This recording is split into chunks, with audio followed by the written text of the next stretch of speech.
அண்மை செய்தி. ஊட்டி கொடைக்கானல் செல்லும் சுற்றுலா பயணிகளுக்கான இ பாஸ் வழங்கும் நடைமுறை செப்டம்பர் 30 வரை நீட்டிக்கப்பட்டுள்ளது.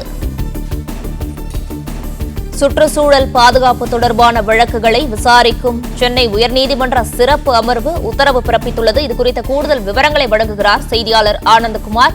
வணக்கம் ஆனந்தகுமார், இது குறித்த முழு விவரங்களையும் பதிவு பண்ணலாம். வணக்கம். ஊட்டி கொடைக்கானல் செல்லும் சுற்றுலா பயணிகளுக்கு இ பாஸ் வழங்கும் நடைமுறை வருகிற செப்டம்பர் 30 வரை நீட்டித்து சென்னை உயர்நீதிமன்றம் உத்தரவிட்டிருக்கிறது.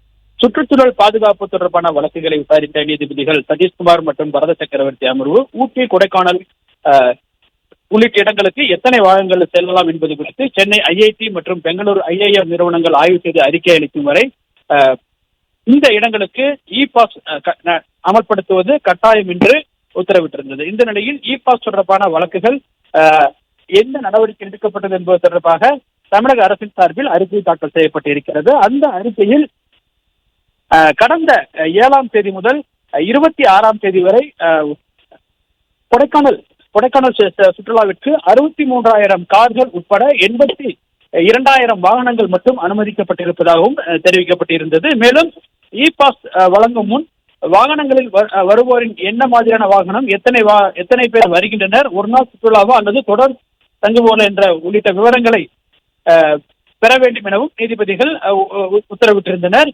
இந்த நிலையில் இந்த வழக்கில் ஐஐடி மற்றும் ஐஐஎம் உள்ளிட்டவைகள் சார்பில் இன்னும் அறிக்கை பெறப்படவில்லை எனவும் வாகனங்கள் வருவது குறித்து ஆய்வு செய்து வருவதாகவும் இ பாஸ் முறையை மேலும் 3 மாதம் நீட்டிக்க வேண்டும் எனவும் தமிழக அரசு சார்பில் ஆஜராகியிருந்த அரசினுடைய தலைமை வழக்கறிஞர் PS ராமன் கோரிக்கை வைத்தார். இந்த கோரிக்கையை ஏற்றுக்கொண்ட நீதிபதிகள் ஊட்டி கொடைக்கானலுக்கு செல்லும் சுற்றுலா பயணிகளுக்கான இ பாஸ் நடைமுறையை செப்டம்பர் 30 வரை நீட்டித்து உத்தரவிட்டிருக்கின்றனர்.